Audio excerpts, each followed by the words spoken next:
is just the way that I mean, if it's a lot of people, it's easier for them to listen to. Yeah. Just the audio version because they're doing it when they're driving or walking or running or some shit or at the gym. Yeah.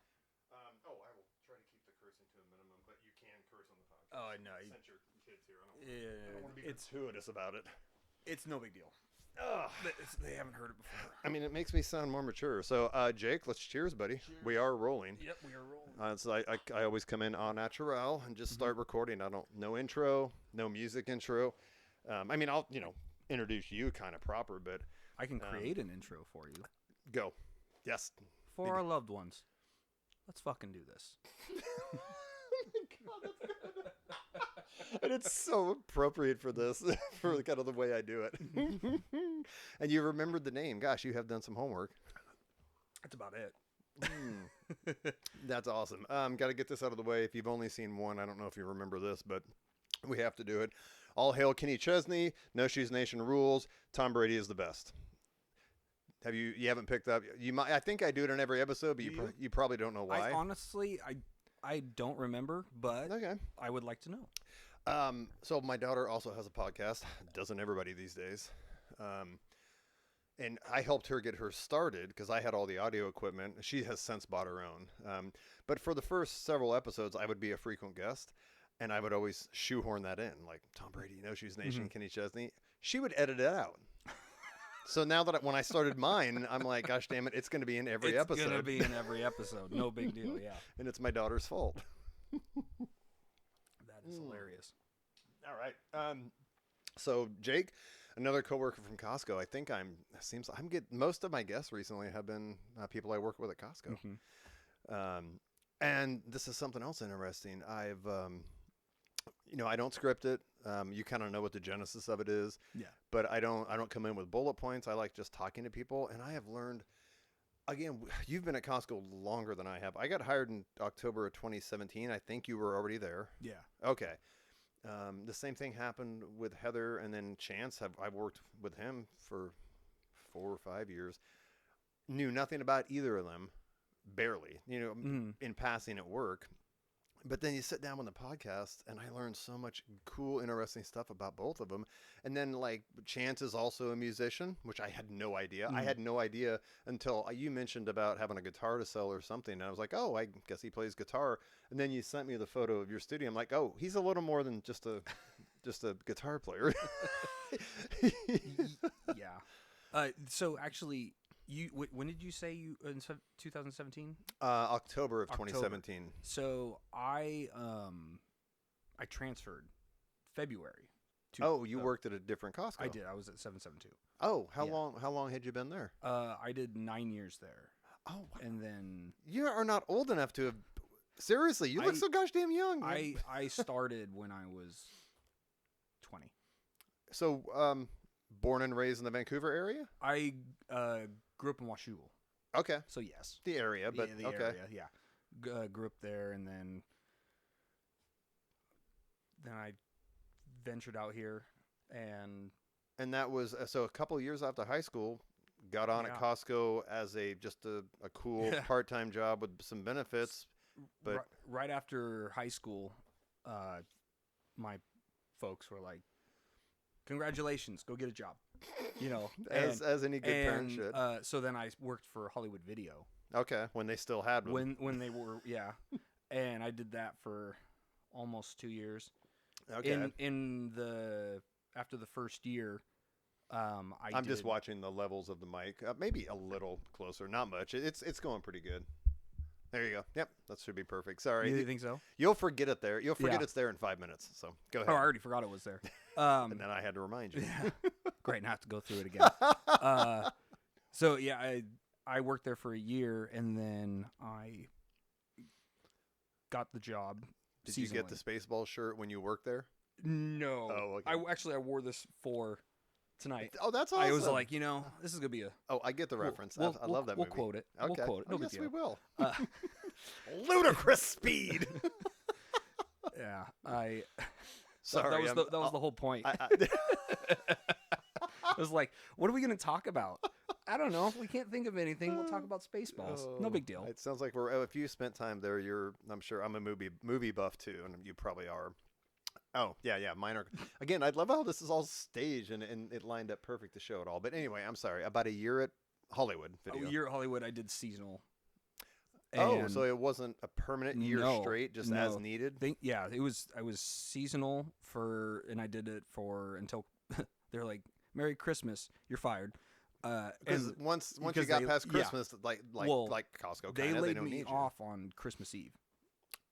Yeah, it was like Merry Christmas. Did you're you fired. know it was coming?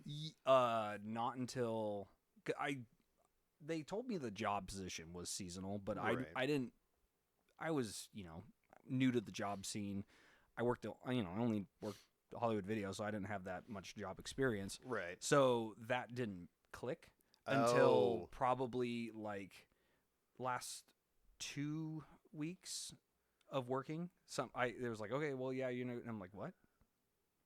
Right. So because you didn't have Yeah. any experience in the actual working world, when they hired you and said seasonal, you didn't kind of catch on. I didn't get what that meant. Yeah. And then luckily I didn't quit Hollywood yet. Okay. So I was still working there and You just got working. laid off. Yeah. So Could you collect unemployment at that point, or you probably didn't have enough time in to do unemployment? no, Yeah. because it was actually when did I start? Yeah, I worked there for I think it was like 2 months. Okay. That was all it was. November and December, basically. Yeah, and I think it was actually it might have been the end of October. I don't remember. Okay.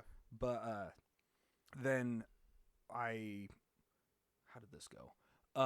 And then I got laid off. Did the just worked at Hollywood, trying to call them. Hey, You want some? Are you getting busy again? Yeah, when you want me to come back? You want me to come back? Want to come back? And so finally, I actually almost went into the military.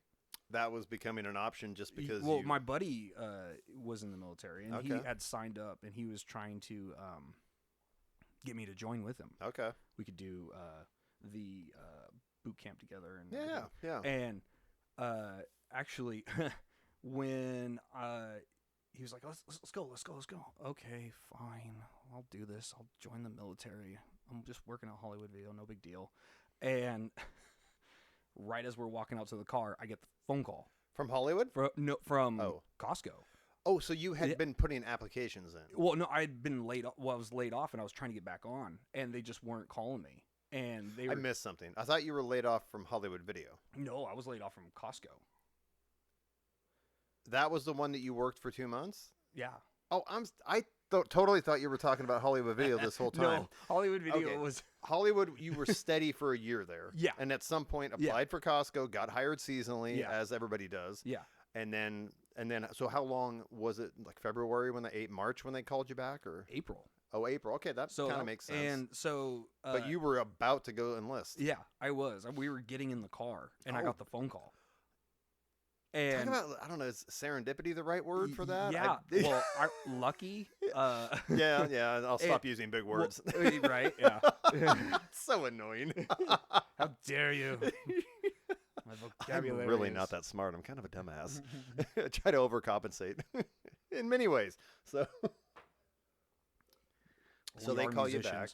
back. And this was 772, the first place. Yeah. Yeah. Okay. Yeah. And called you back again saying, hey, it's still seasonal, but we need you back. Yeah, and actually, what was funny was I was the last one of my seasonal group to be called back. Oh. And I had a few people in the office tell me a few months later after I kind of befriended everybody and whatnot, and they were like, "Oh yeah," but I always thought it was weird that my manager came in, and I'm getting I think I was getting drug test again Okay. because suspicious, and. I mean, well, look at yourself. 20-something-year-old, they're like, look at this kidding. guy. I'm sure We need you to- were. I'm sure we you need were to get we an need to see amazing what's going on looking with this guy. professional kid. So. And my manager comes in and she goes, "Solomon, you're back." And Solomon. And I'm like, What? I'm.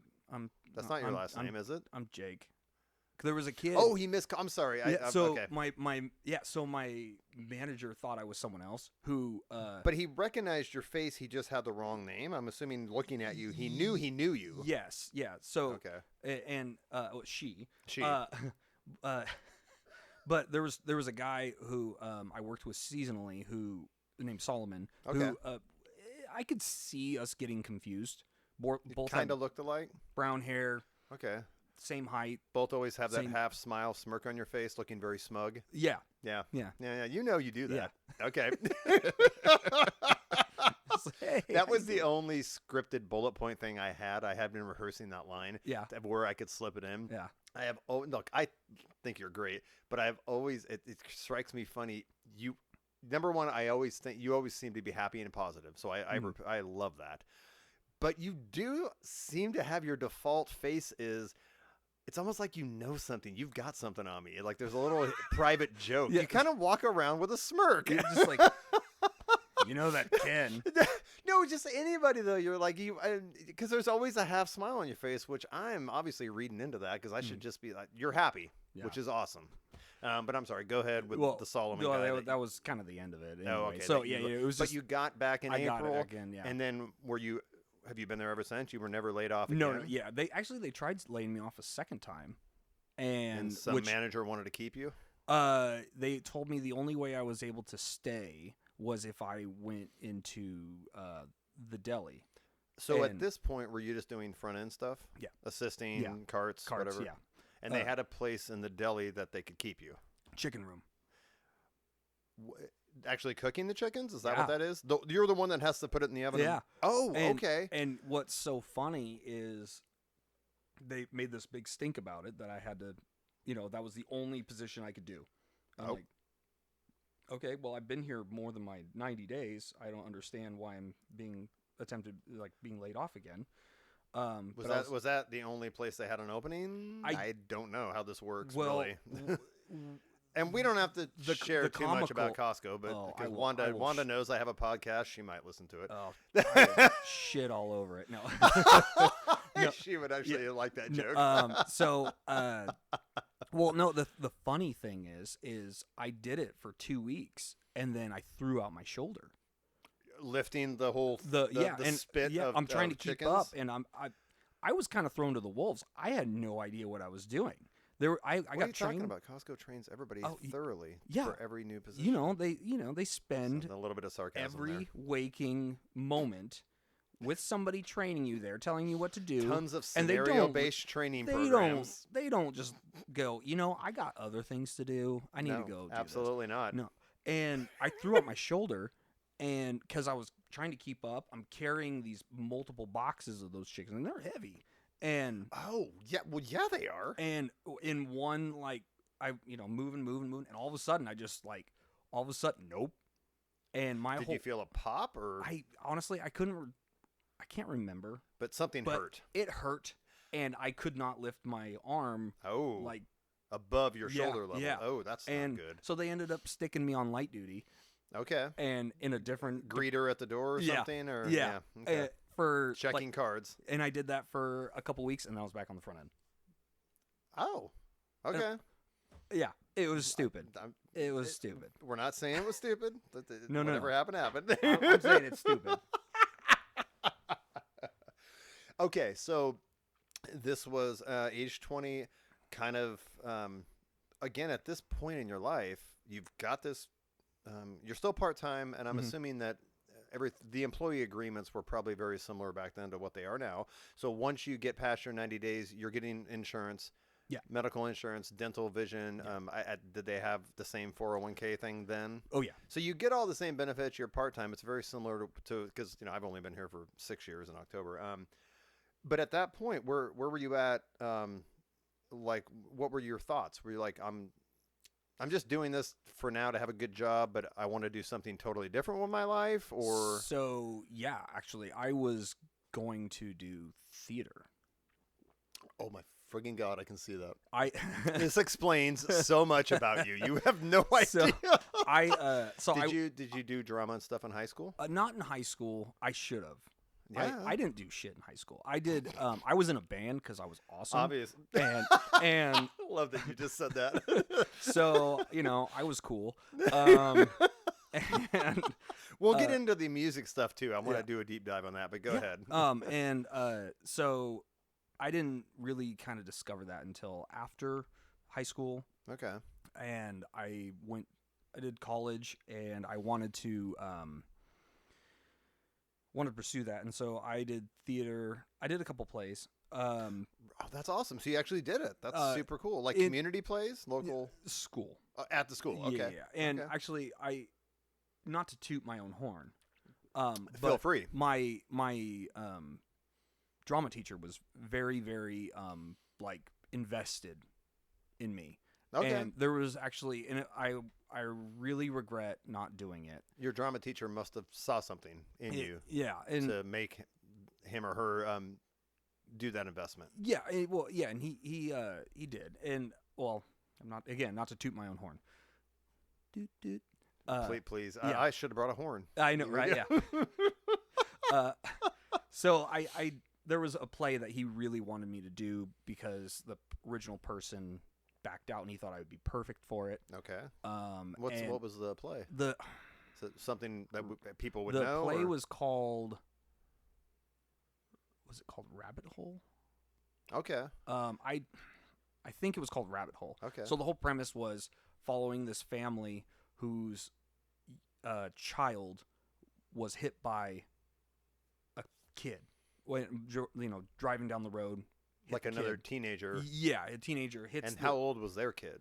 Child, like a toddler. Toddler. Oh, geez. Yeah. So that was the whole play was a drama. Yes, there was very, very little like chuckles in it. It was really, going to be a serious dramatic performance. He wanted me to play the kid that was driving the car. Yeah, and that's going to be a rough. But so I did in class. I had to do this monologue, and it was talking about it was what's the play? My Three Sons. No. What was it? All My Sons? Well, the monologue was me talking to somebody about them accepting somebody's death. Okay. And it gets a little heavy.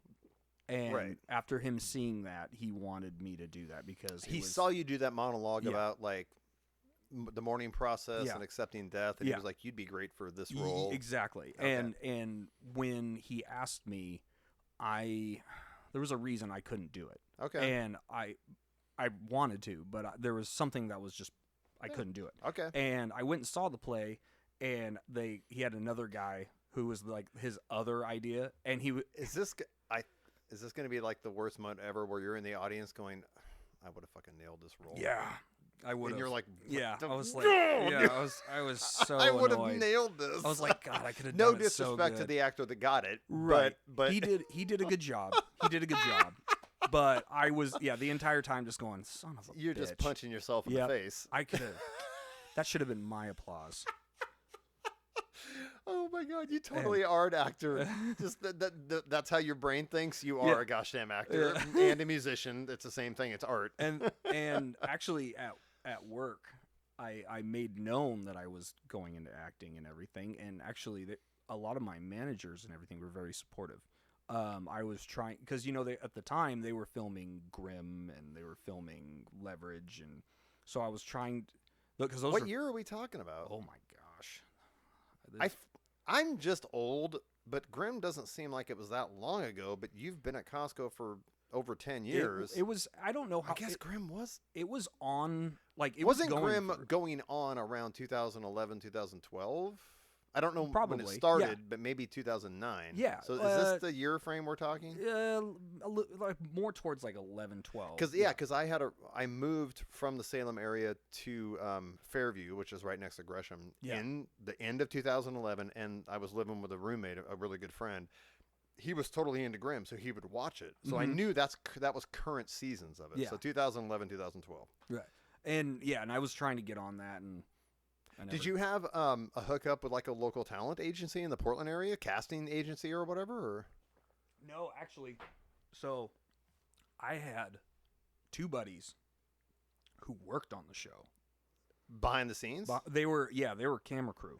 Okay. And they weren't like they weren't the main camera crew, but they were like second unit or something like that. Right. And so I asked them, I was like, hey, how do I go about this? How do I, I'm not asking for even like just as an extra. How do I even apply? How do I Exactly. get my name Yeah. in front of the Yeah. casting director? Exactly. And they were like, oh, well, just do this, whatever. And so I did. And I got no calls back or anything like that. So I was Did like, it whatever. involve like making a I don't know what they call them, like a video of yourself performing something? Well, or I did headshots and Right, everything. of So course. I posed pretty for the Yes, camera, yes. and then and my aunt's a photographer, so I got that all like done Nice. for like free. That's awesome. So that was great. And then it didn't work out, but I was still doing kind of like doing the theater thing, kind of like So getting still myself- have your day job at Costco, but you're actually pursuing this acting thing. And so so those friends of mine, they decided that they were going to make a movie, and so they wanted to. They got the somebody from those shows Mm-hmm. to produce. Wow. Okay. So and like give them a little bit of a budget. So they had Yeah. somebody bankroll it. Yeah, Okay. and I was like, oh man, that's awesome. Can I do something? I don't care what. Can role. I be an Can extra in a scene? Yeah, can I do something? And I was my friend told me that I was like, hey, there's a part that you be perfect for. And I was like, really? And he's like, yeah, rookie cop. It's a small role, Yes. but it's kind of a vital role. You could fill that role. Yes, And, I can totally see it. And I was like, that's great. And he's like, well, I'm not gonna do names, but it was so and so's movie.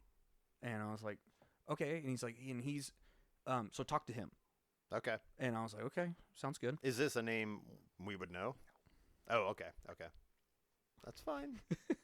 And so I talked to him, and he was like, well, okay, so Nate thinks there I wouldn't have said name. Nobody knows the last name. yeah. There's several Nathans. So he said, he's like, okay, he thinks you're good for this role. To make things official, I'd like you to do an audition. Right. And I was like, that's totally fine with me. It's like, cool. I got to get more practice under my belt anyway. Yeah. And so I get there, and then he gives me a form. And he's like, okay, so fill this out and everything like that. And I'm like, what is this? And I'm looking at it, and it's like agency you work for. This. And I'm like, you had none of this. I had none of that. And I'm kind of like, I don't have any of this stuff. Or he should have known. Yeah. Because I'm assuming your friends that were on the crew connected you with him. Yeah. Well, Yeah. They kind of vouched for you. Yeah. And because it was their film, it was like they knew who I was. They knew that I hadn't gone through all that stuff yet. I was just, I was like trying to get my foot in the door, and I thought this was a good opportunity. And so they tell me, okay, just fill out the best of your ability. And I'm like, okay, cool, whatever. So I don't have an agent. Yeah, right. It's like no agent. I don't have a PR no company. person. I can fill out my name. I know my name. I know what date it is. What year was I born? Oh yeah, I'm born. Filling out that stuff. And Yes. and so I then do my audition, and I prepared a monologue, and I thought it would be cool to do the intro to Planet of the Apes. Like the old school one? The intro. So where he's in space by himself, and Charlton Heston. Yeah. Yes. And okay. talking about how he's alone, and how he's and so I did it a little bit differently. He was and because for your audition, they didn't pair you with another actor. No. Or do a table read or something. This was first, like... They just wanted to have you act. Yeah. Okay. And so I did that. And, of course, I'm like, hey, so can I do this sitting down? Because this is... he was seated, right? He was seated. Yes. Yeah, he's talking to the computer. Yes. And it's like, well, I prefer you to stand. Okay. And I'm like, okay, I guess I could do it. Yeah. So it's kind of awkward, but I do it, and I feel like I nailed my tone. Like I got the gist of the tone and the somberness of it, and So then he goes, okay, here's the script. And I'm like, shouldn't I have been given this a little bit ago to practice? Usually, I'm not an actor. I have actor friends, but isn't that usually they let you read the scripts so you can come in and do the lines without looking at the script? Right. He gives me the script and he goes, look it over, and then we're going to try and do this. And I'm like, do you think this was inexperience on his part, or did he do it for a reason? Yes, just how he wanted to? Yes and yes. Both. So okay. yeah, I do the thing, and I stink because I'm trying to remember. It's a good portion. I pulled over the main character. He's driving home drunk. Right. And his wife had just passed, and it was like her anniversary or something of her death or something like that. Okay. So I'm feeling for him. Small town, kind of, like everybody knows everybody. That's the whole premise of it. And so I'm like, the whole scene calls for me like, oh shit, like, okay, just follow me home. Yeah. Like, kind of like, I'll take you home, that kind of thing. Yeah. So, but yeah, it was a lot. And so I, keep having to read it and everything. And then I tanked it. Yeah. I wasn't proud of it, but he was like, it was good. You haven't done an audition before. That was a good audition. Okay. And so, but he didn't say like, we're going to go a different route. We're not going to do this. He's like, I'll give you a call, let you know what's going on. Okay. And I was like, okay, cool, whatever. I mean, I was still feeling good at the time. I mean, later, as time sat, I kind of went, I could have done that better. Oh, I could have done that better. Yeah, you're going to obsess about it. Yeah. And like a week goes by and I don't hear anything. And so I call up my buddy and I'm like, hey, what's going on? And he then goes, well, the other guy's doing everything. So call him. Oh. And I'm like, okay, that's fine. Cool. Call him. No answer. Okay, whatever. And then another week goes by. So we're 2 weeks in. 2 weeks in, I call my friend again, and he doesn't answer, but he texts me back. I'm doing something. What's going on? I haven't heard about the role. Right. Oh. Well, again, contact the other guy. Okay. And I'm like, okay. And the other guy being the director. Yeah, it's his baby. Yes. Which I was thinking this was a buddy of mine. And so after trying to get a hold of him again, no answer. I see that on Facebook they say, hey, we have IMDb credit now. And so they posted on there, and we've officially posted a trailer. Oh. And they filmed the trailer. And I was like, oh, sweet. And so I was like, I'm gonna check it out, and I looked on IMDb and I'm scrolling, seeing who they've casted and everything, see if I knew anybody. Yeah. And the main guy had been on Leverage. He had been on I think he'd been on Grimm too. Oh, okay. And then I scroll down, the character I was playing, some guy. They cast somebody else. Oh, okay. And it was a guy who had been on also Grimm. Okay. And Leverage. Okay. And I was like, you guys couldn't tell me? Yeah. You had just give me the call that says so no. by my,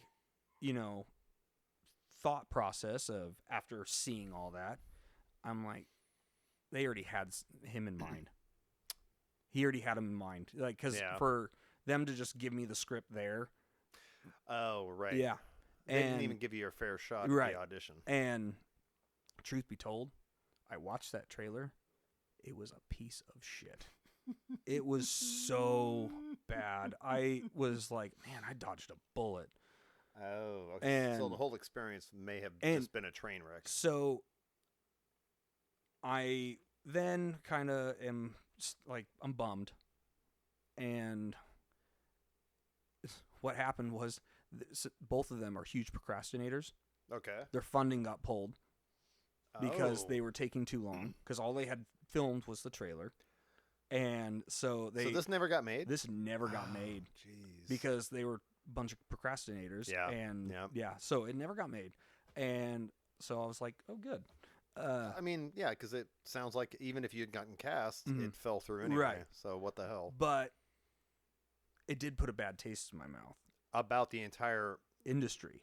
The entire possibility of you pursuing this as a career. And I mean, and also I was younger at the time too, so I mean, I guess I could have probably really pursued it more. Yeah, if of course. you know, like, but I was like, well, Costco, I'm there, no big deal, and I just didn't pursue it after that, and because I was like, my own friends who were like, oh yeah, we got your back, were to when they got an opportunity to cast somebody who had more of a name and just threw me to the wolves.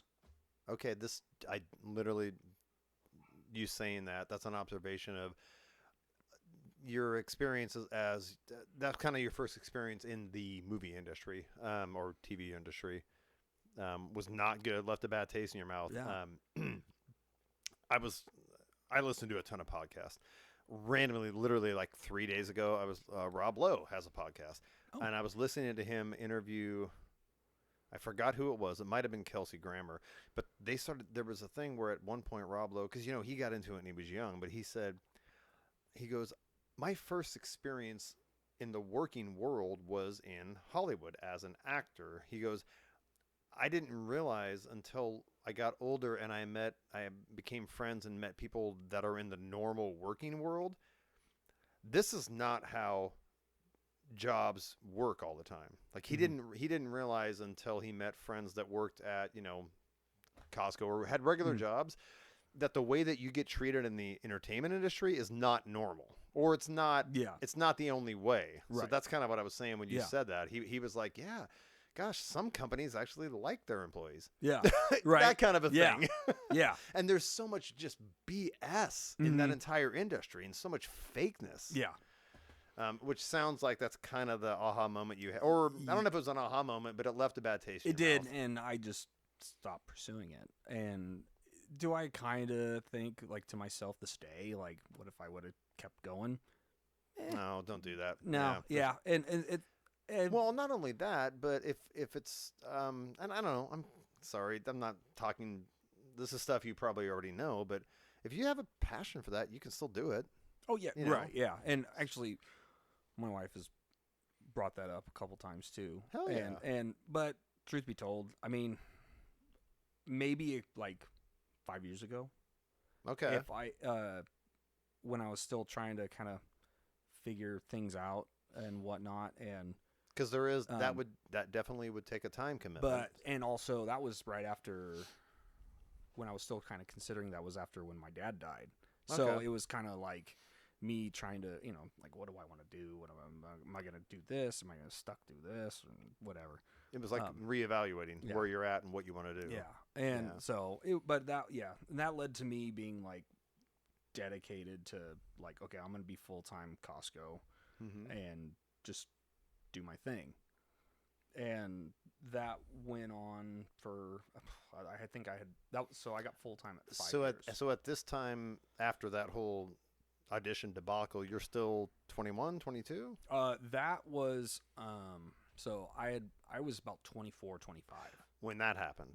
And so you were a good 3 or 4 years into Costco. Yeah, and still part time, but you're permanent. And when I hit 5 years working there, that's when I got full time. Okay. Yeah. It took a lot longer back in the day to get. I've heard. Yeah. Things have changed. Is that just because of turnover, do you think? I don't know. Maybe. Or expansion, like they're just getting busier and busier and they need more people? It could be that. Because what used to be, like, if you wanted to do supervisor and training, you had to apply multiple times. Oh, wow. Yeah. Like, they would be like, oh, you're not ready. Oh, no, you're not ready. Now they just give it to everybody.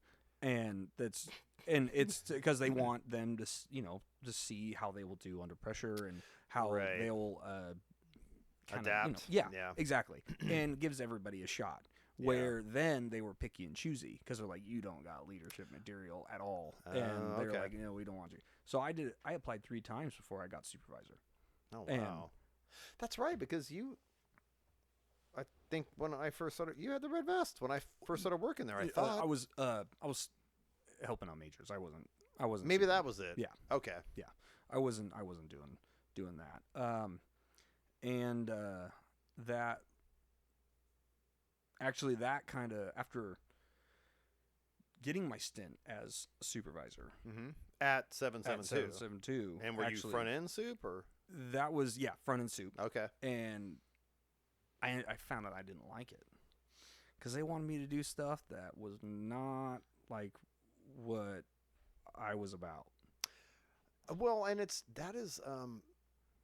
and I don't have a lot of experience with it because I got hired seasonally as utility. I got put right in utility, which oh my gosh, I thank God every day that I didn't get seasonal on front end and boxing groceries. Right. And then immediately once they wanted to keep me, I got transferred to the tire shop. I was literally at the right place at the right time both times. But I've seen what that being a front end soup, that's a lot of stress, man. It is. Well, and the thing is though, is I've always been about taking care of my coworkers. Like I want a nice work environment. Absolutely. And when they were telling me not to do that, I was kind of feeling dirty. And I didn't like it.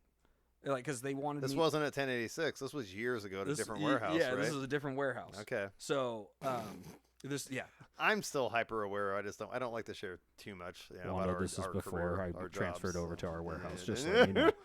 Because I'm very happy at Costco. But irregardless of that, I don't like to put that out there. Right. So, so they, and then nobody's listening to me now, but in 5 years, I might be the next Rogan. So one can only hope, right? Yes. Oh, come in and say that on the mic, please. Yes, come in here and say that on your dad's mic. Get in front of the mic and say, no, you will not be the next Rogan. Probably not, but maybe. All right. High five me on that. That's awesome. I like that. I like that moxie. So that actually kind of started leading to my mood changing. And that was when I actually started kind of spiraling down.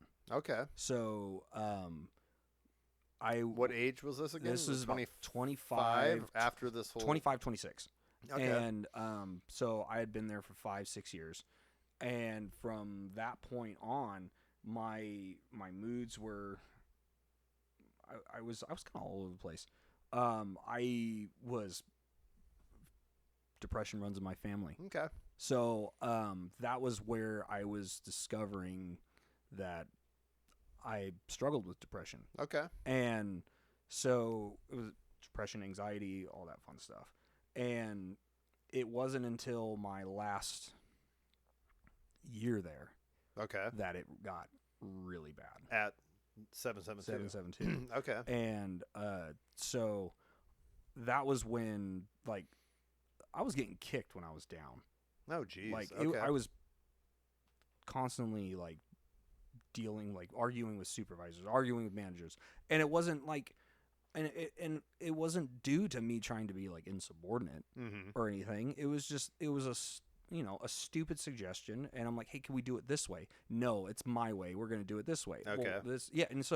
And I just wasn't taking it, but it just made me feel like a piece of shit. Right. And as I'm already feeling like that, it's making me feel less just and less kind and of less. piling on. And they changed the membership layout. They went from just using the AS400 to the new membership thing.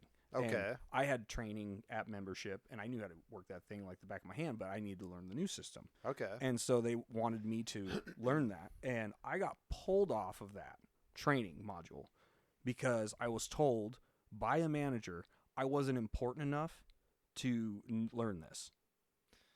And that should have been phrased differently. So I went to a manager, top tier manager, Mm-hmm. told what was going on. Oh, let's bring her in here. No, Okay. no, I want you to handle this. I feel like I was like stepped on, and you take care of this. I don't want to be a part of it. You Right. take care of it. No. I got bombarded, and so then I was told that I was wrong, and I lost it. Okay. Like in the middle of this? In the middle of it. Oh, I geez. lost it. I was at an all-time low that point, and I clocked out and left. Not sure if you're coming back, I'm assuming? No, it just But you needed to go. I needed to go Okay. before I said something I'd regret or did something I don't know. I needed to get out. Right. And I went home and I talked to my dad, and my dad has always been, you need to go to work. You need to do this. You need just tough it up, Right. do it. A different generation. Right. Yeah. My dad told me to take time off. Oh, this time he did. So He he did. recognized something Yeah, was happening. he's this like- was different. He was like, maybe you should take some time off. And I was, I've never heard Yeah. that before. what? This is not the conversation I was. Who are you, I and was- what have I you was- done with yeah, my dad? Yeah, I was like, I was expecting a different like response to this. I Mhm. was waiting for you to tell me to like man up and just do it. I don't know. He told me, he's like, maybe counseling might be a good idea. Oh wow! So it's almost sounds like he was recognizing stuff Oh yeah, going on yeah. with you. And so I took 3 months off. Oh, okay. Yeah, from Just- from that point of me Yes. clocking out and where Yep. I didn't go back for 3 months. Okay. And then I went to a therapist, Mhm. and I started getting on some meds Okay. and starting to level out. All right. And I've been trying to leave to 1086. And Oh, because it was already. It was. I- You didn't open it. It was already open. it was already. Oh yeah. Oh, it that's was, right. Because it they was- opened in 2009, and 2000 This, yeah, and this is what 2010, 20. yeah. When this is happening, this is 2014, 2016, 2016. Okay. or 2015 maybe. 2017. Yeah. So Oh. at this point. So just you went there just a few months before I got Yeah. there. Okay. So finally I call Greg, and I'm because like, he was at 1086 then. yeah, Okay. and I said, hey, can I transfer? Yeah. Do you guys got that? And he's like, yeah. And he's like, I can only transfer you over as part-time, because at this time I was full-time. Right. And I was like, I don't care. And he's like, you won't be part-time for long, but But you It- just needed a change of scenery. yeah. And I talked to my parents about it and talked to a couple of people I knew, and they're like, just do it. And so I started doing the paperwork. Okay. And as I'm getting all the paperwork done, I'm due to be back at work at 772. After this 3-month break. Yeah, the Mhm. next day. But I'm getting the paperwork done. Okay. And so I get there, and I'm submitting all this paperwork, and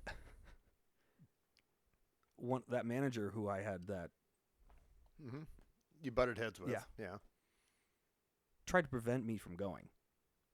Tried to talk you into staying. No, tried to make it so I couldn't transfer. Oh, tried to sabotage your Yeah. transfer. Yeah. And so I was like, this is unbelievable. Yeah, because like, And- why are you doing that? Yeah, Why do yeah, you care? Why? Yeah, exactly. And so the people in payroll got wind of this, submitted everything, and Expedited it. they got it going. That's awesome.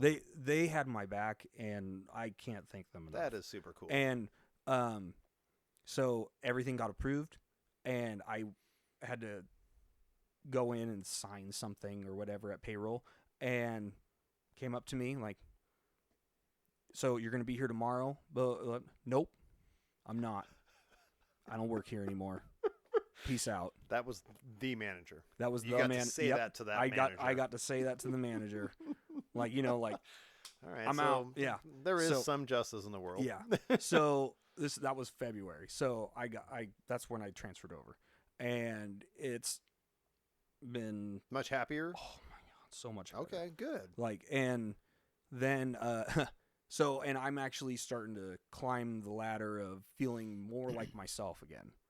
And But it's taken that long because again, I've been there 6 friggin' years. there was a lot of issues that I had to kind of work with. Yeah. And then when it came to I'd been there for maybe 6 months At 1086. at 1086, and then my dad died, Oh shit. and then that took me down again. So I was there, and then that was in August. So I went out for a couple months. 'Cause I had to take my mom. I had to kind of take care of things and everything, and I didn't dip down like you did before. I did before, but I did dip a little bit because the whole world just shook. And it was interesting to find out how much of the glue he was to the family, because things kind of went haywire, and they still have. Okay. But then I came back. Everybody was super awesome, and just ever since then, I've learned like my, I don't want to say tics, but like when I feel like something's off. Okay. And so I mean, Your I still triggers almost. and I'm still, it's still something I struggle with, but I've been doing better.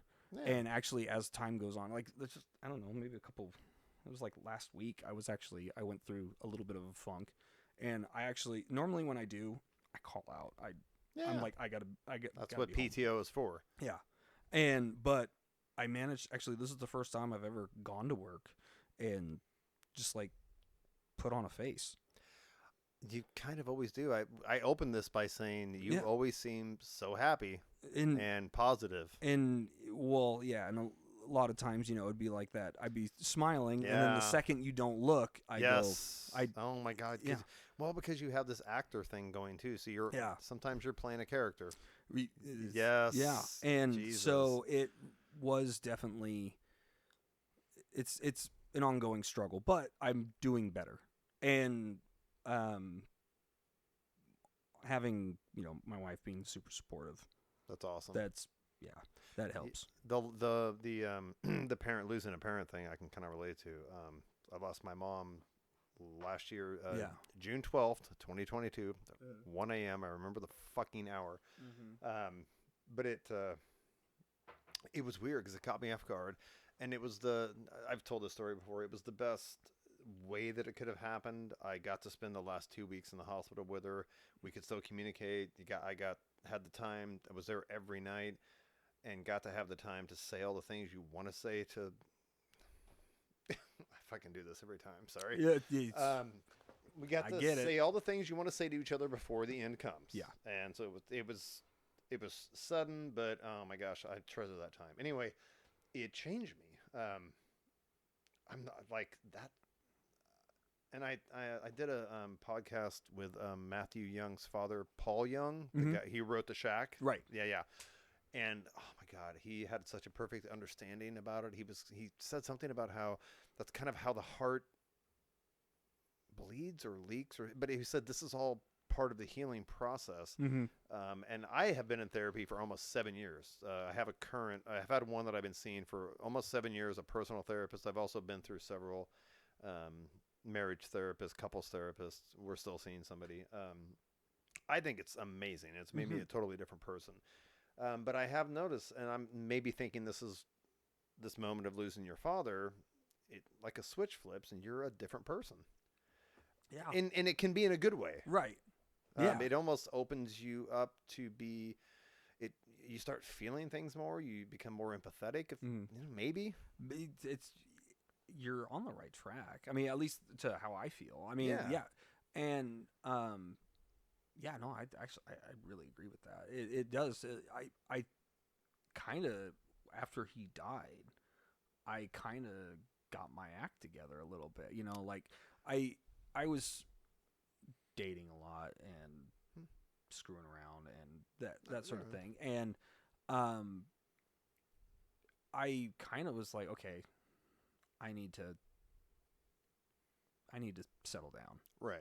And you know, so it was, or just start like actually being healthier, seriously looking. And like a lot of times, and I feel bad for a lot of these girls that I dated and everything, because I was so picky, and to the point of where it was kind of like, really, like that's why you broke it off with her.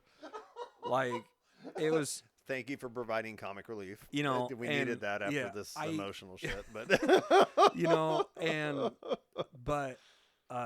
so I even tried online dating, not the you know, the freebie ones, the ones that you pay. Oh yeah, you were on what's the one? I did Match. No, not that one. eHarmony. You were on Grindr.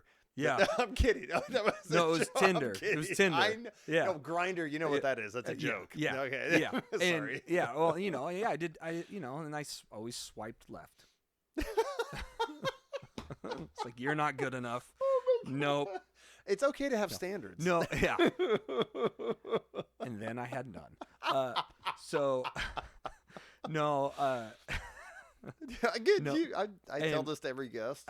You don't have to share anything you don't want to. Oh no. Okay. This is all like open book. Yeah, this is No, and I did Match, and I did like eHarmony, and I dated some girls, and again I was still kind of doing that thing where I was like, okay, this isn't working out. This is, you know, you have these tendencies that I'm like not interested in or whatever, and it was like, and they were little, trivial. Yeah, they were in the long run, and then I met my wife, who lived next door. Do you want to tell that story? I can tell that story. It could be great. It's actually, so yeah, I married the girl next door.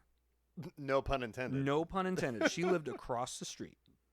From you in Washougal? No, from here. Oh, this house? From this house. Oh, that house. Now I want to know. There. Yeah.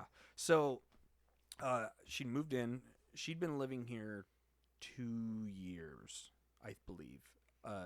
And we'd like wave, but I didn't really have a conversation with her. And so she was, I think, either I was talking to my neighbor over here, or she was first. I can't remember. Okay. And either I walked over or she walked over, and we all joined the conversation, and my neighbor introduced us. And officially. Officially. Because you had waved to her, but you probably didn't even know her name. Right. The only time that I've actually really had a conversation with her was when, after my dad had passed, like I was moving some stuff, and my grandfather and I were moving this tool chest, and it was so heavy. Yeah. And she was going to either drop the kids off or going to get one of them from the elementary school that's right down the road. Okay. And is that Hearthwood? Yeah. Yeah. Okay. And so we're struggling. She's like, "Hey, when I come back, I can give you a hand with that." Oh, thank you. Wow. And as she gets out of like hearing distance, my grandfather goes, "We need to get this shit done." Because he didn't want to have to accept her help. It was like a girl's not gonna. I'm not gonna be shown up by a female. Yeah. It was like, okay, and we got it, and was like, oh, we got it, and she came back. No, thank you for the offer, though. Yeah. And she's like, all right, you guys enjoy that testosterone. Yeah. I told her that. That had to be what she was thinking. Yeah. No, I think at the time she was thinking it was like, whatever, whatever. But then I told her later, and she's like, "Oh, that makes sense." She's like, "Yeah, I get that." But we were talking and everything over here, and chit chatting, and her William at the time was 6, 7, and as you know, you're away from your children too long. Where'd they go? So he walks out the door and starts walking over, and she's like, "Hey, buddy, how you doing?" And he walks across the street, bypasses her, comes up to me, hugs me. Oh my gosh! And I'm like, what was the impetus for that? And she's like, "William, this is awkward. Do Do you know Jake? No. But he looked like he needed a hug. Oh. And this was right after my dad died. Is he like an empath? Seriously. Right? Oh my gosh. So, and then that point was kind of when Jansen was like, huh. And then from there we started talking, and I helped her with a fan. I helped her with a ceiling fan, not those. I ceiling. hate those things. Yeah, so tedious. And she bought a fan, and it was the wrong fan fixture. So we were trying to get it on there, and it wouldn't work. Okay. And I was like, oh god. So then got another one, and then I helped her with a creepy neighbor. Why does every poor female has she's a story doing about that? work over there, and he's just standing over there with this cup of coffee, and he's like, hey, they make movies about this stuff. And he's like, hey, how you doing? How you doing? Yeah. And I come over, hey, what's going on? Just trying to run interference. Is this a party over here? Are we all watching her work? That sounds great. Can you pick that up? Is that a thing? Oh my god. And that's beautiful. Yeah, and then and then it just worked out. It was easy. It was natural. Yeah, it was with it her. It was like there was no effort. Yeah. And you didn't find any of those small things to nitpick at. Right. Maybe that was because you were getting healthier, or she just doesn't happen to have any of them. Yes. Nobody's ever asked you that question, have they? No. Truth be told, I think it had to do with me being healthier. Yeah. Because we have our differences, but But you realize that she's right, and everything works out. Yeah. Exactly. It takes men longer to learn that. Is she here? No, I was not saying that. I would say that anyway, because I'm on my third marriage, and obviously it took me. Now, I got married very young and had a child very young. But yeah, when my wife now, Pam, when she found me, I wouldn't say I was a train wreck, but I was not who I am now. Thank God for her, dude. Her and my daughter, best two things that ever happened to me. Mm-hmm. And she really has helped me just become an adult. When I met her, I was literally a DJ. I spent 15 years as a DJ, like in the club DJ. Yeah. And at some point, she was like, dude, okay, you're mid-40s. It's time to get a real job. Dude, you can't keep doing this with no benefits and no retirement. And it's creepy when you have a 45-year-old guy up in a club scratching and trying to get 21-year-old girls to dance. That's just weird. But I needed to get punched in the side of the head with a 2x4 to kind of like, okay, you're right. And there's a different way to live. And you're like, can have responsibility. I was never, no, stop it. I was always professional. I think I was never creepy.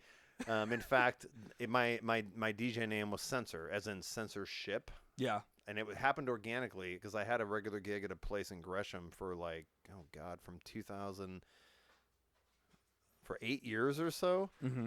And one of my customers finally said, "You're DJ Censor," because I would never curse on the mic. It was like a thing. Right. I wanted to be professional, so they called me that. But anyway, yes. Thank goodness, and she did just walk in, so we're going to talk about her now. Yeah. Thank goodness for our wives. Yes, very much. And I know she heard that, so.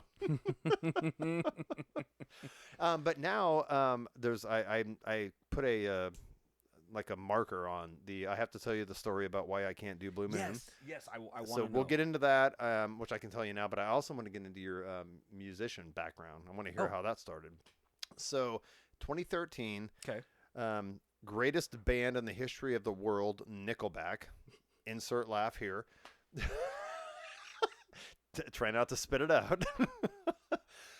Went to a concert at the Moda Center 2013 and having a great time. And I just had too many Blue Moons. And there was a moment I went back to get just that one more. Mm-hmm. We were near the end of the concert. They weren't into the encore yet, but they were kind of near the end of the concert. And I was like, I'm just going to get one more and go back to my seat. Yeah. Went up there, and they served the big plastic cups at the Moda Center. Got Blue Moon, because I was like, where's it? I'm an IPA snob, but I was like, where's the beer? They don't have any good IPA. Okay, just give me the Blue Moon. Paid for it, started walking away, and I took a sip of it, and it literally almost puked it back into the cup. my body was like, "You're done tonight. You don't need any more beer." Nope. So it's not Blue Moon's fault. Uh-huh. It just happened to be on a Blue Moon. Yeah. So now even it's like people have tequila stories that they can't do anymore. Right. The smell of it will almost make me gag. Oh. So thank you, Nickelback. Yep. Sidebar on this. How do you feel about Nickelback? This is a serious question because I've had this discussion with a lot of people. So, as taste goes, I don't like Nickelback. As a musician, I mean, you don't like the music. I don't like the literally music. the songs. Yeah. You don't like the songs. Yeah. They don't. I don't like them as They human don't get in your beings. ear, and you don't want to sing along. I don't want to hear them. I don't want to talk to them. They are horrible human beings. Okay. Yeah. No. You're getting into character now. I almost fell for it. So you're like, what? Is there something I don't know? You're such a jackass. So no, they're not my kind Cup of music. tea. Yeah, but as a musician, I mean, as much as people shit on them, you got to give them props for all the fan base that they have, the secret fan base, because everybody never wants to admit that they like. Well, it's starting to come back around. It is. Yeah. After over 20 friggin' years. I was yes. a dedicated fan for 20 years. I have been. I can actually say that. But anyway. But no, yeah. So like, not my cup of tea. But I actually find that more of a thing now as I've matured. Yes. That I find myself being more appreciative of musicians. Okay. But do I like their music? No. Not my. It's not going to be on your playlist. Right. Yeah. It's not going to be on your playlist. Yeah. You want another one? Yeah. Use your cool little opener. Well, these are twist offs. You just wanted to show me. I did. Yeah. That I wanted to. Yeah. Maybe that I had so to. that may be the smartest invention in the history of the world, and this is where I make fun of men because men will spend time and energy and focus, mental energy, on creating stuff like that. Mm-hmm. But like if you would have applied that to other things, you might have split the atom before whoever did, and you might have cured cancer. I mean, but men find time and effort that they spend on stuff like that. It's a joke. I'm kidding, obviously, but I wish I would have been the one to discover that. Oh, you didn't? No, I stole it from my. You appropriated it. No, I stole it. All right. I got it from my buddy's dad. He had one in his because he my buddy's dad very much a musician. He has his own production company. Oh wow! In the Vancouver area, Portland area. Portland area. Yeah, he's done concerts. So do you remember the 4th of July for Vancouver shindig thing? How long ago? This past one, or no? It's been a while since he done it. No, because I've only been in Vancouver since I think 2013 or 14.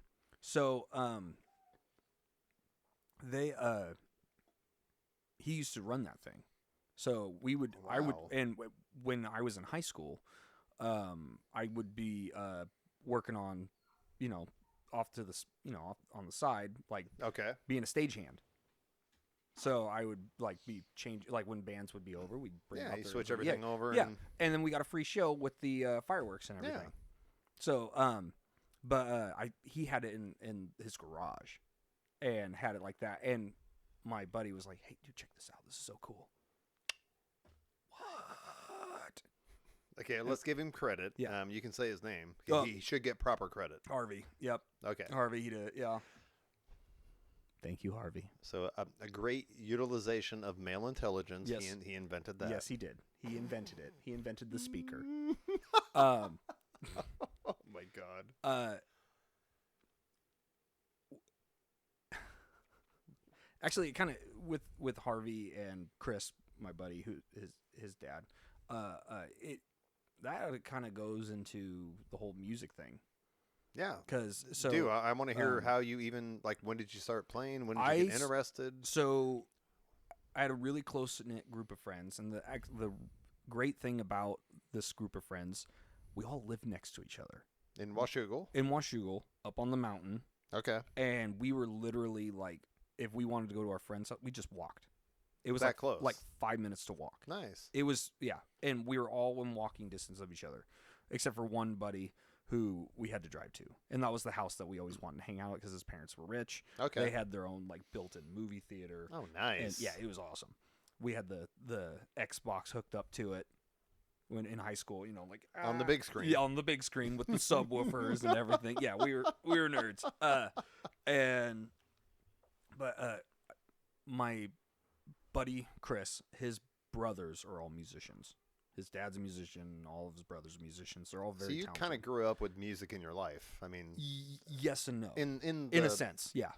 And your parents? No. Okay, but your friends? Yeah. Okay. My dad always wanted to learn. Okay. And he always tried. He did. But when he would try to learn, he would just kind of pick at it, and that was it. It didn't seem like it's like he wanted to, but he didn't. Right. I mean, yeah. There's a lot of things I want to do, but there's also certain things, and it's not a bad or good thing. I'm just saying some things grab you, and right. You'll have a passion for it, and you'll do it no matter what, no matter how much practice time it takes, no matter how many hours a day. There's other things you're like, I'd love to be able to do that, but if you just don't have a passion for it, right. You're not going to do it. So. Right. And my buddy, he was like, you know, it'd be cool, guys.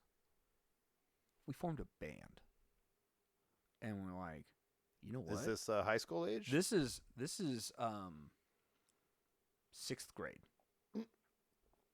So at this point, this influence was because there were so many musicians around you. Had you actually played an instrument? Never.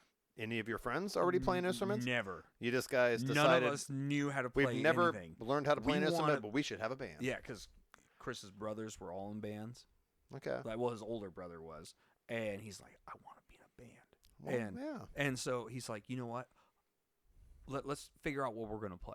And so the guys all kind of had and Chris was like, I want to play the guitar. And okay. I'm like, okay, I'll play the drums. No big deal. And so John Bonham's rolling over in his grave right now, but okay, no big deal. Let's play the drums. Yeah, right. Well, no, like, right. Yeah.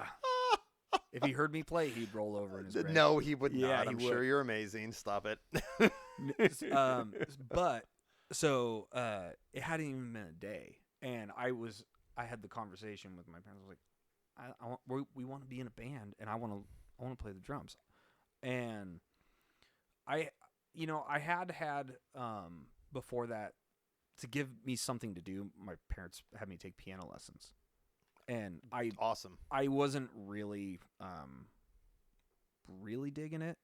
Okay. It was kind of like, okay, this is whatever, I'm learning. But it didn't grab you. No. And then I told them that I wanted to play drums, and they were like, "Oh, you do." Yeah. Great. They were awesome. faking it. Yeah. And the very next day.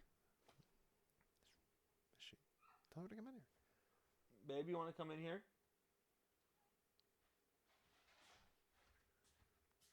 Yeah, just come say hi, and you can it's fine. I don't produce this or whatever. I just wanted to say hi and meet you. Sage? No. Jansen. What did I come up with? Sage. I'm sorry. It is nice to meet you. And you don't have to be quiet. The mics won't pick anything up, so please just. There's no reason we don't deserve it. So. I mean, Jake does, but anyway, I didn't want you to feel like you have to be quiet or whatever. So. Having pizza outside. Absolutely. Yeah. Do your thing. We actually talked about how you guys met before you got back. It's a great story. Yeah. How him and your. No, that's not true. But you did have a creepy neighbor apparently. That he tried to save you from. I didn't tell him the story about how you got my phone number. Yeah. No, we're gonna get there. Yeah, yeah. But it was also when you were going to pick the kids up from school, and you offered to help them load something heavy. But then him and your grandpa, were like, no, we have to do this before she gets back. Yeah. Typical male ego crap. Yes. Yeah. So anyway, I just wanted to say hi. I'm Ken, and meet you. Yes, I will remember this time. Like the beach. I'm the beach. Jansen Beach. Oh, Jansen Beach. Yeah. But it's not with a Z. No. It's an S, E-N. Okay. Yeah. See, I got her on the podcast. You did. You did. Yeah. I'll have to remember to tell that story about the phone number. No, we will. And I just wanted to say hi and make sure you knew that you don't have to be quiet. So. Just respectful. We're good. It's your house. It's not ours. It's not mine. I got a list of home euthanasia services. Oh, good. Great. I don't know what that means. Back from the vet. Yeah. So is Stanley, our big dog, is he's getting close? Yeah, he's Oh my gosh. He's like 11 turning 12. Okay. And that's for a dog his So size. she has some references. Yeah. That's so random, but we literally just went through this. It was my wife's dog with her ex-husband, who it was a puggle, lived to be like 15. Mm-hmm. Just happened maybe 6 months ago. So we have somebody we can refer to you. She was amazing. It was beautiful. Spent the last day in the home with the family, and we all came together and gathered and spent that last hour with her. Oh God, it was awesome. So anyway, I'll give you the contact info if you want. Actually, just to, yeah. I thought she was amazing. Very considerate, very thoughtful, and lets the family do what they want to do and grieve and all that. Yeah, that was the first time I didn't even know that was a thing until we did it with that dog. I was like, Really? oh my gosh, this is so much better than just taking it to the vet and having them put it down. See, I grew up in the country. Right, and you put a bullet in the head. Right, Yeah. I know. Right, Dug the hole. This was put 'em so in there. much better. Yeah. Oh my God. So anyway, I'll pass that on. Yeah. We were talking about you guys tried piano, I but did. then you didn't like it. Yeah. So Drums, and yeah, your I parents was- were super excited they were about super the drums. excited, and then the next day, Chris was like, on second thought, I want to play drums, because his brother Kevin played drums, Okay. and so he already had the drum set and everything. So he could already practice. Yeah. And so I was like, okay, I'll play guitar, no big deal. And then next day, went over to my folks. On second, I want to play guitar. Okay, They here's a were guitar. probably super excited. They're It's an like, here's a acoustic. guitar. We Here we won't go. hear it. Yeah. And Did they buy you your first guitar? so my grandparents bought me my first guitar, and it was this cheapo acoustic. Epiphone. No, it was I couldn't even tell you the brand. But it was something just for me to start on. And it was acoustic. It was acoustic. And Did it actually have like where you could plug it in? It wasn't an electric acoustic. It was not an just electric. an acoustic. It was probably like Nylon strings or metal? Nylon strings. yeah. Oh. Oh, hi, baby. No, it's fine. I like dogs on the podcast. I wonder if they probably got her. No, they did. Oh, they yeah. got her. That was Dakota. Dakota, cute dog, very pretty. She knows it. She flaunts it. Mm-hmm. Yep. She does. And so my first guitar was it was some acoustic. I don't even remember if it had a brand on it. Okay, but Like, it was nylon strings. Yeah. Oh, And so it was really hard to press down on the strings. Was the action really high off the fretboard? Yeah. Oh, I and hate those guitars. There was no adjusting it. Oh. There was no adjusting it whatsoever. You almost have to take it in and have it shaved. Yeah. Oh. God. But so I started getting guitar lessons, and the guitar that I used was actually so it was my friend's dad, and he's probably till this day is probably one of the best guitar players I know. Okay. And shout out to you, Brian. All hail Brian. Yeah. He can play a single note on the string, just like that, and it sounds like a full chord. And it just sounds better than anybody else. Yes. Yeah. It pisses me off every time. And so he was. I played. It was this Dan Electro, and it was this cream that faded to like this light blue. Okay. And I ended up saving my money up, doing chores and everything, buying it. So that was my first legit guitar. And this was an electric guitar. This was an electric guitar. And and I bought it. Did it have a whammy bar? No, it didn't have a whammy Okay. bar. It wasn't sophisticated enough to have that. But it came with an amp though. Nice. So I did have an amp that I could play, and from then, so 6th grade till 8th grade, we all spent like learning our instruments, and 2 years. Yeah, we all were like trying to figure ourselves out. We Wow. would play together, and then 8th grade. But that's actually a really good level of commitment for 6th graders to actually stay with it for 2 years. We were like, I mean, there wasn't a whole lot to do.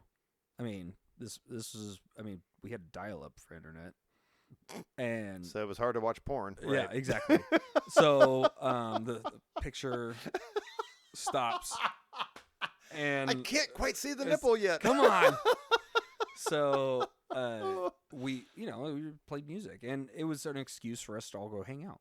But if you guys all did this at 6th grade and kept doing it for 2 years before you even started trying to be a band, that means that you guys, this was a passion. Yeah. You wanted to do this. Yeah, and then actually, yeah, so end of 8th grade, that summer or something like that, we started doing the band, and we had our band name was Tinnitus.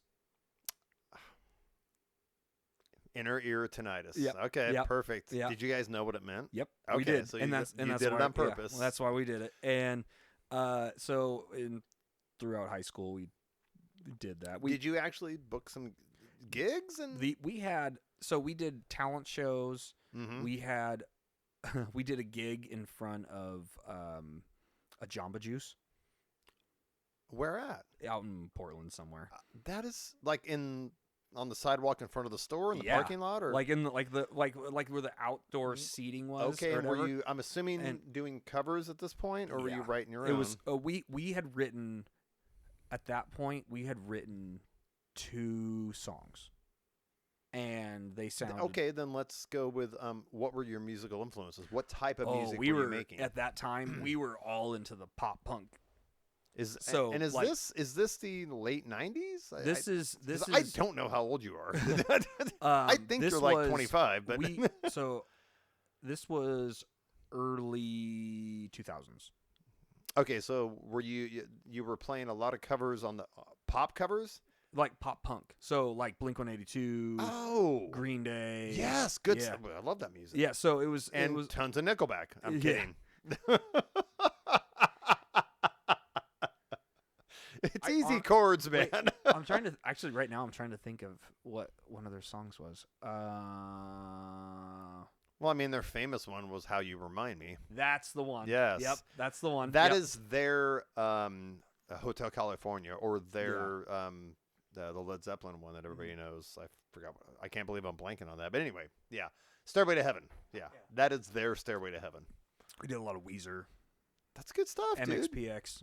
Like we did yeah, a lot of that kind of sound. Yep. And then towards the end of high school, we started kind of figuring out what we all, because we started writing our music, and we all kind of were like, oh, we don't like the same kind of music. We The different band members, you mean, yeah. didn't like the same kind? yeah, like we. Oh. So Is this the first issue in the band? well, it was kind of the end of the band, Oh, shit. because we all would write differently. And yeah, I so- mean, like the process or just the influence? Like, would influence. Yeah. So Okay. I went heavy. I wanted to play heavier stuff. And would you start with the music first or the lyrics? Music. Okay. Then Finding a cool riff. Yeah, exactly. Yeah. And my influences were becoming heavier and heavier. Like what kind of heavier? well, at then Metallica? I mean, no, actually, it wasn't until not too long ago that I started listening to Metallica. Okay. I just everybody overhyped them, and I just made Right, me right, I not know. want to listen to them. Yeah. Although Lars, he's kind of a dude, kind of a turd, but you know, it is what it is. I don't know. Sorry, Lars, I don't know you. Just first impressions. Go ahead. But But you were listening to heavier stuff. I was starting to listen to heavier stuff, and So like, at this, are you talking about like Tool? That kind of stuff? actually, Tool was one of Okay. somebody I was listening to. I Or listened to a lot. Godsmack? I don't. I I don't listened even to a know lot if they of were around. Finch, but don't know that they band. were like the in between, like kind of like they were starting to branch off. They introduced a lot of the screaming. Oh, And okay. So they kind of, they didn't really start it, but they kind of were like in that genre. Okay. Kind of like brought it out, and then other bands started doing it, and and so at least to my knowledge. And then as I kept like searching for music, everything, like heavier and heavier and heavier and heavier, and I'm like, oh my god, I love this stuff, and so I would start playing a little bit heavier. Okay. While my friend Kelly, he would he went the opposite. He was like, I want to play Jack Johnson. Oh, that's completely the opposite. Yeah. Oh my god. Yeah, and he's like, making banana pancakes. And no I'm big on deal. an acoustic guitar. Yeah, exactly. And do you know who like Mars Volta is? I've never heard that name. So they're very, very unique. As a musician, you would probably listen to it and go, "Oh, this is interesting. Would I listen to this on a regular basis?" Oh, no. right. Am I going to work out to this? Yeah, or like whatever. Go on a walk. Yeah. And my Aaron, one of the other guitar player, he that's what he wanted. He was all in. He was all into that. Like if it was odd time signatures, if it was like very unique sounding. That's so what he it wasn't wanted. the standard, verse, chorus, bridge, and It was chorus. it's just like all over the place. What's happening right now? Yeah. And then Chris just wanted to play music. He didn't care. Okay. He at the time he was taking drum lessons. He was doing everything. And But he was getting into the drum thing. yeah, oh yeah, Okay. for sure. Yeah, no, He was like, look, I can he put was a beat behind probably- any of this. for a time being in high school. He was one of the best drummers Oh, at our wow. high school. Okay. Like, yeah, no, he was really good. Now, but no. Actually, no, I still think he's an awesome drummer. He'll tell you he's rusty and everything, but it's like riding a bike with him. He can get back into Yeah, it. he can. Give him a week. Yeah, right. Exactly. And then he was actually the one who taught me, like, got me going with drums. Yeah, because you start on a guitar, but Yeah. at some point, Yeah. as everybody can see, you have a drum kit here. Yeah. So As time went on, I there was a couple other bands that I started going, and they never really took off. okay. Like we'd get everybody together, and then And is this happening when you're this after is high school? After high school, You're working at Costco I'm working at Hollywood Video. or Hollywood This- Video, yeah. but you But I had was some other bands in college, yeah, and so met some people in college, and I had a few buddies that were in bands, and then they were like, "Oh, we should form something," like, and I'm like, "Okay, that'd be great." And we're finally getting all these people, and then they get asked to be in this band, and then it's like, "Okay, bye." And I'm like, "Oh, Jesus. yeah." Well, my buddy Lance, he was a very good drummer, and he got if anybody got wind that he wasn't in a band, they wanted him, and so we were talking about starting something, Yeah. and then he got asked to be in something that was kind of more established, and I was like, I don't blame you, Yeah. but like when Chris went into the military, I had to look for That was the friend. That Yeah, almost got you to sign up. yeah Yeah. my drummer. Yeah. So I had to find a new drummer. So and then I played guitar, and I met my friend Scott, and he's a wonderful musician. Okay. Wonderful musician. He actually, when I play music with him, it brings out the creative in me. Okay. And he's awesome. Oh, hello, It's a good baby.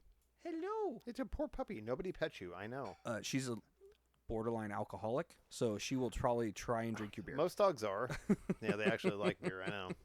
Except my dog. I have a little small dog who loves. Shameless plug here, but Kenny Chesney has a line of rum with a bunch of different flavors. My little dog, or our little dog, loves Kenny Chesney's rum. And I'm not just saying that because I'm on the podcast. She really does love Kenny Chesney's rum. That's so funny. I have to keep those bottles locked up. But go ahead, continue. And so I You can come back in and say hi. It's not off limits. We're talking about your dad's musical history. Yes, it's good stuff. Yeah. Oh, Pizza is always pizza. amazing, actually. Might have to have some of that later. And I'm sure it's 0 carbs, right? Zero Cauliflower carbs. crust. Yeah. Cauliflower crust. Sorry. Yeah. Yeah. But So, so I play music with Scott and everything, and then he moved away. He got offered for his career. He moved to Eugene. And friggin' ducks. Yeah. Okay. I'm a Beaver fan, so go ahead. I saw your drumsticks. Yes, I wanted to break them. I was trying not to bring it up. It's okay. It's okay. I'm getting a rash. Right? It burns a little bit. You're sitting so close. And then, then he's there. He met his now wife. Okay. And then he got a job opportunity from there. He moved to South Carolina. Okay. Was it South Carolina or North Carolina? One of the two. He moved there. And so I was, trying to figure out the music scene still. And but now he came back, I don't know, 6-7 years ago or something like that. Okay. He was gone for a long time, but we reconnected like it was no time to pass. Just yesterday, yeah. Exactly. And I bet Stanley's gonna come over here. He better. Yeah. I want to say hi. He'll be all up in your business. She's trying to corral them. Oh, that is oh my gosh. You are a cute, precious little tiny dog. Yeah. It's a lap dog. Yeah, right. He thinks he is. So it was like no time passed. But actually, and this, I don't know if this is something to do with, because I mean, like, I'm not as musically inclined as I used to be. Like, as, what's the word I'm looking for? Passionate. As I play, I stand. Well, is it maybe just a function of, a little bit of real life coming in? Well, and responsibilities. There's that, but like, so Maybe. the last time It's a good baby, yes. You slap that chair. Oh yeah, his tail is like a weapon. This is the best. Yeah. I couldn't have planned this. I love that it's just on camera. So the last time, so how do the best time I ever played guitar. This is like, yep, right. I have never played guitar better than I did this one day, and that was the last day that my dad was alive. That was the wow. Okay. So my dad got to see me play music, and it was the best I have ever played.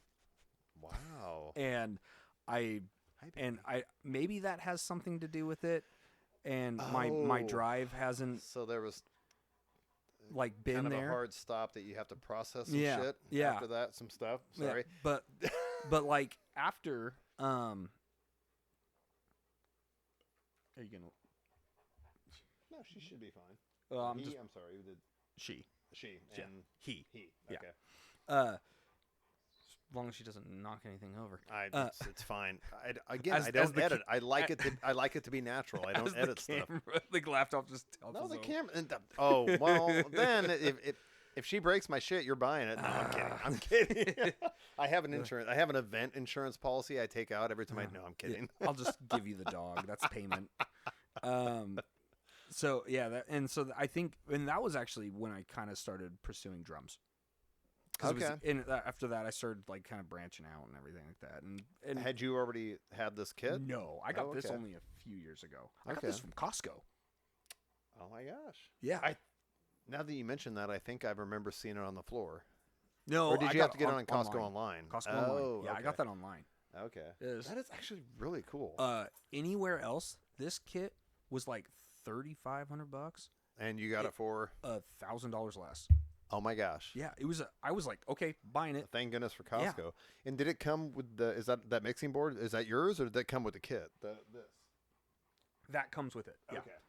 That's so you can adjust your sounds and everything like okay. that. Yeah. I had to buy the speakers. So all it looks like it's all USB connected into that. Yeah, every cymbal, every snare, every kick. Everything is connected into it. Yeah. Okay. But you can run that out into a PA. Yeah. Yeah, so you could use this for a gig. Yeah, for sure. Easily. Oh my gosh, that's awesome. I have them actually running through those 2 speakers right there. Oh my gosh, the family is so happy about that. Oh yeah. And I can and how I mean my friend Chris kind of showed me a few things, but how I really learned was I played along with music. Yes. So I Bluetooth my phone to that and I play along. And just put a song on. Yeah, and just play. That's how I learned. And am I any good? Yeah, I'm okay. I'm sure you're fine. You have a musical talent. But yeah, and I was kind of building, like I was like, okay, I'm gonna build a studio, and then, and then I was like, oh, well, I'm not playing as much. Why am I doing this? So then I sold that guitar. The one you were offering to me. Yeah. Yes. Yeah, and then I was like, okay, whatever, was I sad to see it go? Yes, but, But that was the guitar that you played that last day with No, this one. This Okay. one. Okay. Yeah. Got it. This is the one. You're going to keep that one forever, I'm sure. that Yes. That one was my do you still haven't really looked around the sun's in my eye. Do you still have an acoustic? It's right. That's why I couldn't see it. Oh my gosh, that looks like an amazing acoustic. Mm-hmm. All right. You're more than welcome to play on it. Oh, we're going to after we're done with the Oh, podcast, even if it's only for 10 minutes. I want you to see how bad I suck, and I want to see how good you are. So it'll be a hoot. It'll be a hoot. But yeah, really, and then hamstrings cramping. Right, Sorry. Pam took me on a 4-mile walk yesterday. Although I will tell you that chair does recline. No, that would not make it better. It's fine. 'Cause I would probably bang into the wall. But no, I mean, you scoot it forward. So, kind of more focused on the drums. But you're still. I mean, you've obviously put time into this area. But so you still have a musical itch to scratch, apparently. Yeah, and I do I have my pedal board, and I actually Yeah, you have a lot more stuff than I do. Oh my gosh. So I do have the setup.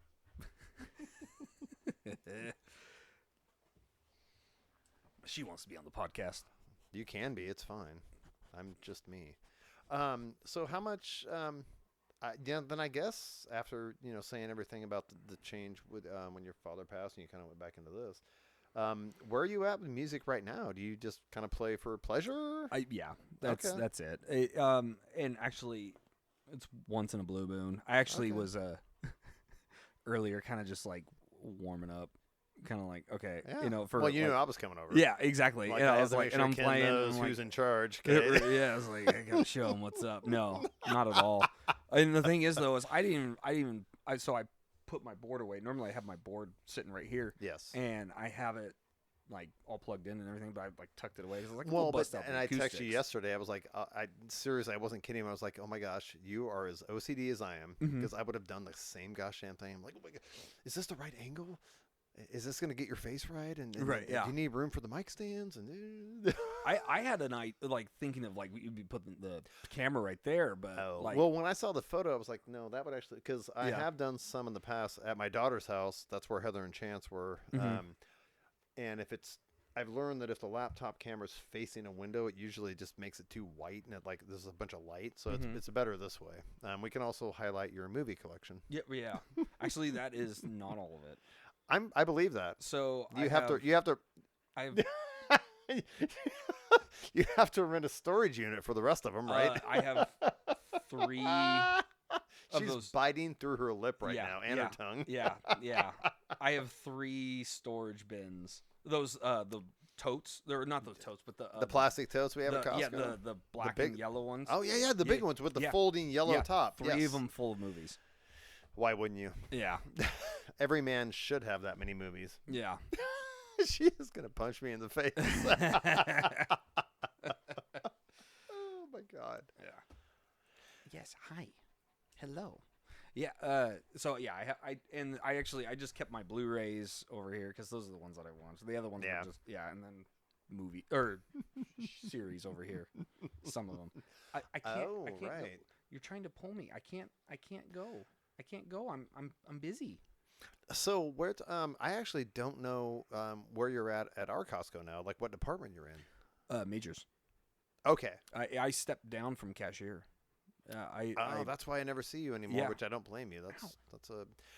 I'm not going to name names, but I know there's several people that have done that for 20 plus years. I'm like, I don't know how you do that. Yeah, God bless you. It was becoming more and more responsibility and a lot of more pushing and like I don't like the conversations that they make us have.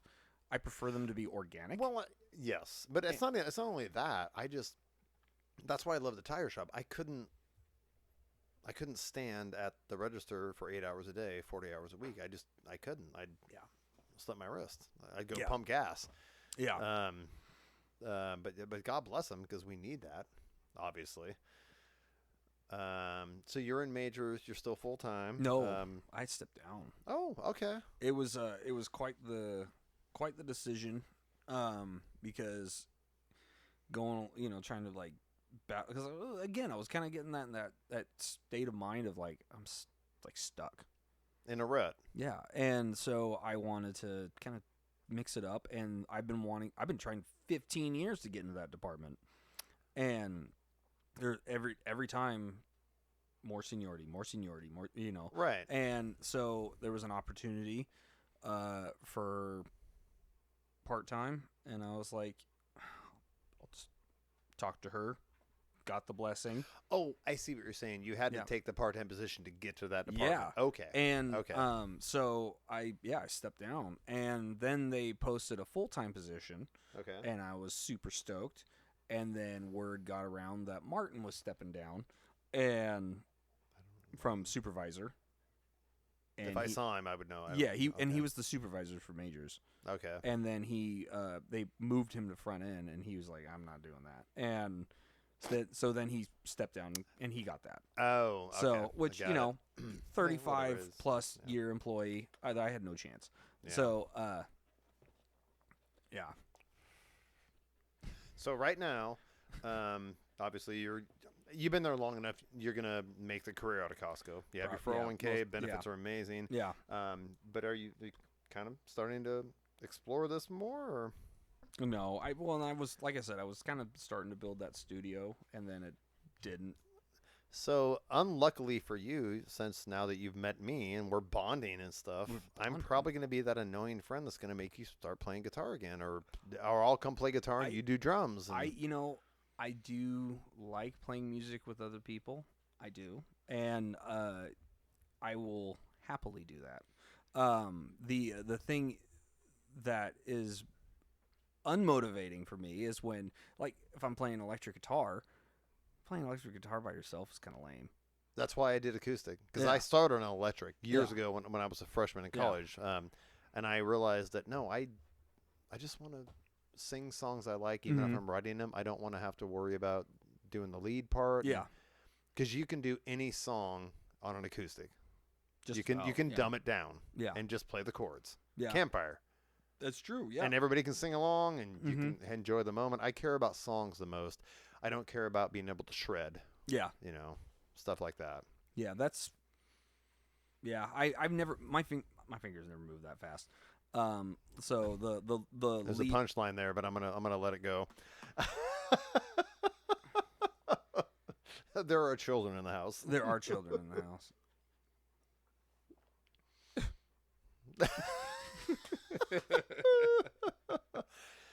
So wow, this is exactly what I thought would happen. I've learned so much about you, and I'm like, had no clue, obviously. This is awesome. Seriously, yeah. I want to, because I don't have a watch on. What time is it? That was like the voice of God coming in. It is 6:30. And I think I already told you, or maybe I didn't. I have to pack up and go. I'm house and dog sitting for my daughter and her fiance in Portland. So I have to go pack up and go down there. So, but I do want to pluck around on a guitar for a little bit before I leave, so we can wrap it up. You were an amazing guest, and thank you. And I'm not BSing this.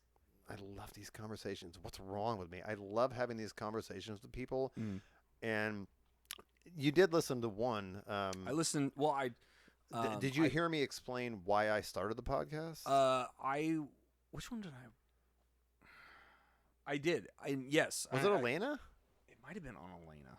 Okay. I don't remember. I do remember listening to your explanation. Yeah, so essentially it was, and this is perfect because of your family here.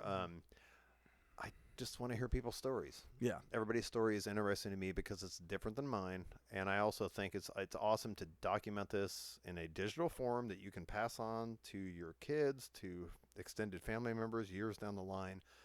And they can hear the person tell their story without hearing anecdotes from family members that knew them or reading about it. And I just think it's a gift, Yeah. And again, it was something that my mom had the idea of in the 90s, and she never got to do it with her mom. And I didn't get to do it with my mom because it happened so fast. Mm-hmm. But that was the impetus of my mom passing last year. I was like, I need to just do this Yeah. and start talking to people and hearing their stories and sharing all this stuff. I think it's really good. Mm-hmm. And I don't know, maybe part of it is that there's so much crap in the world now. Mm-hmm. I just want to put some positive energy out there. Yeah.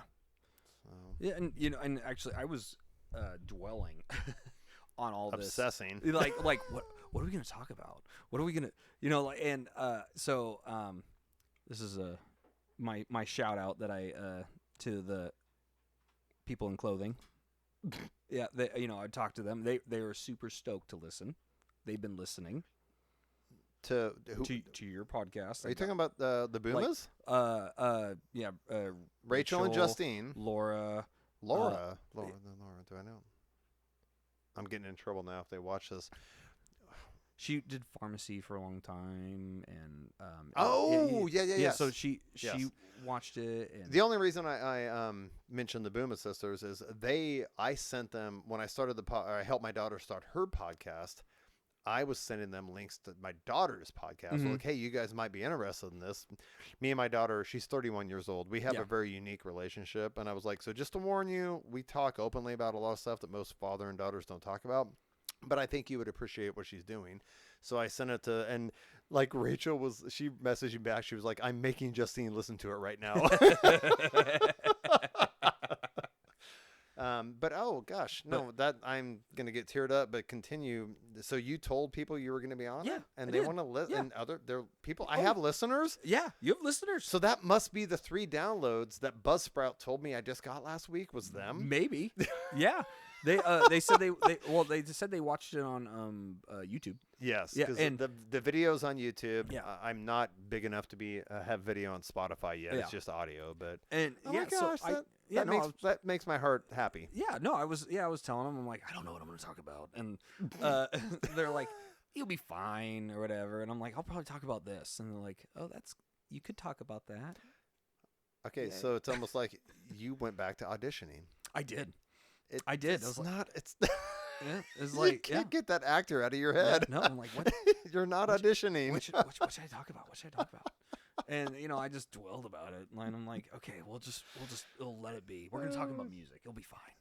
There are several things to talk about between our work experience, and we are both musicians. So yes, now, dude. All right, come on. Yep. Cheers it. This was a very amazing episode, and I learned so much about you, seriously, and I thought it was awesome. So we are going to shut the recording down and play with the dogs and play a little guitar before I have to leave. Good night, everyone. So I am old, and every time I set for too long, I love you all.